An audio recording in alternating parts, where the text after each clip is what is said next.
বিদ্যে বোঝাই বাবু মশাই চড়ি শখের বটে। মাঝি রে কন বলতে পারিস সূর্যি কেন ওঠে? চাঁদটা কেন বাড়ে কমে? জোয়ার কেন আসে? বৃদ্ধ মাঝি অবাক হয়ে ফেলফেলিয়ে হাসে। বাবু বলেন, সারা জনম মরলি রে তুই খাটি, জ্ঞান বিনা তোর জীবনটা যে চারি আনাই মাটি। খানিক বাদে কহেন, বাবু বলতো দেখি ভেবে, নদীর ধারা কেমনে আসে পাহাড় হতে নেবে?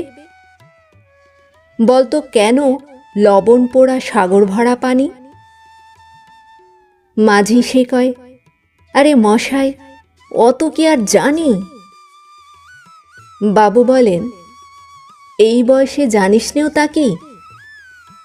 জীবনটা তোর নেহাত খেলো অষ্ট আনাই ফাঁকি। আবার ভেবে কহেন, বাবু বলতো ওরে বুড়ো, কেন এমন নীল দেখা যায় আকাশের ওই চূড়ো?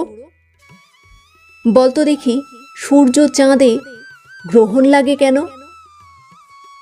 বৃদ্ধ বলে, আমায় কেন লজ্জা দেছেন হেন? বাবু বলেন, বলবো কি আর, বলবো তোরে কিতা, দেখছি এখন জীবনটা তোর 12 আনাই বৃথা। খানিক বাদে ঝড় উঠেছে, ঢেউ উঠেছে ফুলে। বাবু দেখেন নৌকোখানি ডুবলো বুঝি দুলে। মাঝিরে কন, একে আপদ, ওরে ও ভাই মাঝি, ডুবলো নাকি নৌকো এবার, মরবো নাকি আজি? মাঝি শুধায়, সাঁতার জানো? মাথা নাড়েন বাবু। মূর্খ মাঝি বলে, মশাই এখন কেন কাবু?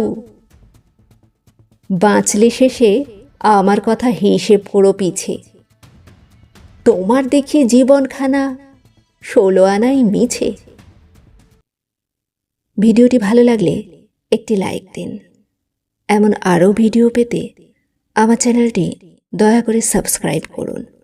ধন্যবাদ।